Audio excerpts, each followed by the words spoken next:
ایسا ادارہ کہ جہاں بہترین معاوضہ ملے، جس کا اسٹیٹ آف دی آرٹ دفتر ہو، on site gym, yoga, wellness centre, doctors, chiropractors کی سہولت موجود ہو، سونے کے لیے نیپ پاڈز ہوں، صبح دوپہر شام تازہ پھلوں اسمودی سے لے کر کئی اقسام کے مفت کھانے ملیں، آپ کے نجی کام نمٹانے کے لیے علیحدہ ملازمین کی فورس موجود ہو تاکہ آپ کا وقت بچ سکے، مفت مساج سروس، چھٹیوں اور ویکیشنز کی پرکشش پالیسیز ہوں، بچے کی پیدائش پر ایکسٹرا کیش اور ایکسٹرا چھٹیاں، مزید تعلیم کے لیے مالی مدد۔ یہ کسی یوٹوپین ادارے کی منظر کشی نہیں، بلکہ یہ وہ پرکس اور بینیفٹس ہیں جو کہ بگ ٹیک کمپنیز ملازمت کو پرکشش بنانے کے لیے اپنے ٹیلنٹ کو فراہم کرتی رہی ہیں۔ آج کل یہی بگ ٹیک دائیں بائیں اپنے ملازمین کو نوکریوں سے فارغ کر رہا ہے۔ کوئی دن ایسا نہیں گزرتا جب ٹیک کمپنیز میں ڈاؤن سائزنگ کی خبریں نہ آ رہی ہوں۔ کیا وجہ ہے کہ کل تک خواب جیسی ملازمتوں کو حقیقت کا روپ دینے والی کمپنیز آج اپنی ورک فورس کم کرنے میں مصروف ہیں؟ کیا یہ معیشت کے لیے کسی خطرے کی گھنٹی کی علامت ہے؟ کیونکہ امریکی معیشت کا اثر پھر دنیا بھر کی معیشت پر نظر آتا ہے۔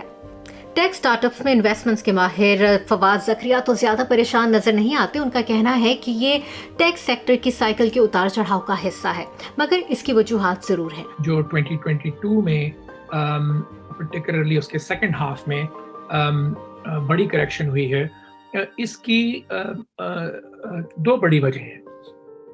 ایک تو یہ کہ یہ کافی لمبا سائیکل تھا۔ 2008-2009 کی گریٹ ریسیشن کے بعد انٹرسٹ ریٹس جو کہ تقریباً زیرو کے قریب آ گئے تھے امریکہ میں، ان کی وجہ سے اور ٹیکنالوجی کی ہماری زندگی میں نیچرل گروتھ بزنس سائڈ پر بھی اور کنزیومر سائڈ پر بھی کی وجہ سے ٹیکنالوجی گرو کرتی رہی تھرو آؤٹ دا ڈیکیڈ۔ اس کے ذریعے کمپنیوں کی ویلیویشنز، ان کے اندر امپلائمنٹ کی انکریز، نئی کمپنیوں کا انویسٹ اور فنڈ کیا جانا، یہ سب چیزیں بڑھتی ہی چلی گئیں۔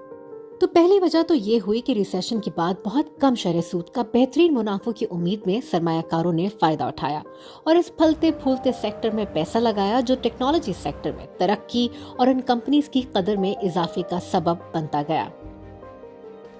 دوسری وجہ کووڈ-19۔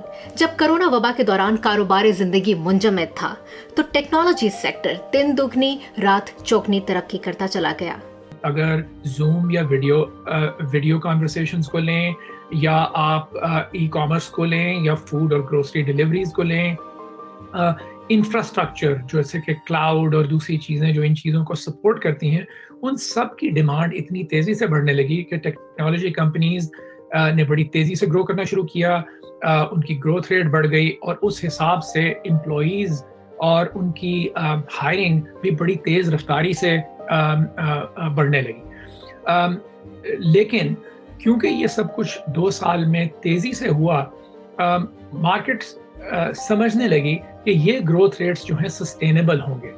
لیکن جیسے ہی کوارنٹین کے بعد دفاتر اور بازار اور ٹریول اور یہ چیزیں دوبارہ شروع ہوئیں، ٹیکنالوجی گرو تو کر رہی تھی، لیکن اس کی گروتھ پھر ایک نیچرل جگہ پر آ گئی۔ اور اس کے بعد آیا مہنگائی کا طوفان، جسے کنٹرول کرنے کے لیے وفاق نے انٹرسٹ ریٹ بڑھانے شروع کیے۔ اس کا نتیجہ انویسٹرز نے سرمایہ کاری سے ہاتھ کھینچنا شروع کر دیا۔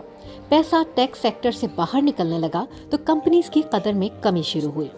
ساتھ ہی جب بھی شرح سود بڑھنے لگتی ہے، معیشت کے سست ہونے اور ریسیشن کا خطرہ پیدا ہوتا ہے اور سرمایہ کار مزید محتاط ہو جاتے ہیں۔ دوسری طرف کمپنیاں ہیں جو کم ہوتی سرمایہ کاری، تنزلی کا شکار قدر اور گرتے ہوئے سٹاکس کی وجہ سے بھانپ لیتے ہیں کہ آنے والا وقت اچھا نہیں، اور اس کی تیاری میں اپنے اخراجات کم کرنے کی کوشش کرتی ہیں، جس میں پہلی چھری چلتی ہے ملازمین کی تعداد پر۔ ٹیک کے لے آفس پر نظر رکھنے والی ویب سائٹ layoffs.fyi کے مطابق سال کے پہلے مہینے میں 68,000 سے زائد افراد اپنی ملازمتیں گنوا چکے۔ گزشتہ مہینوں کو ملا کر یہ تعداد 2 لاکھ سے اوپر بنتی ہے۔ گوگل نے اناؤنس کیا ہے تقریباً 12,000 امپلائیز کی لے آف، لیکن آپ اگر پچھلی 2 سال میں گوگل کی امپلائی گروتھ کو دیکھیں تو صرف تھرڈ کوارٹر آف 2022 میں گوگل نے 13,000 نئے امپلائیز کو ہائر کیا تھا۔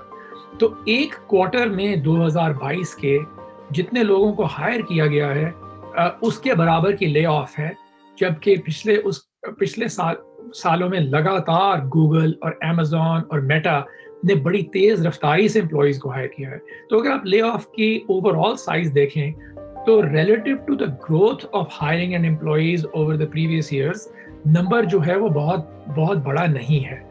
لے آفس کے باوجود سلیکن ویلی کا unemployment rate for example is just 2%. اور جو لوگ لے آف کیے ہیں سرویز کے مطابق 40% of them are finding another job in less than a month. 80% are finding another job in less than 3 months. جس کا مطلب یہ ہے کہ labour markets are very strong.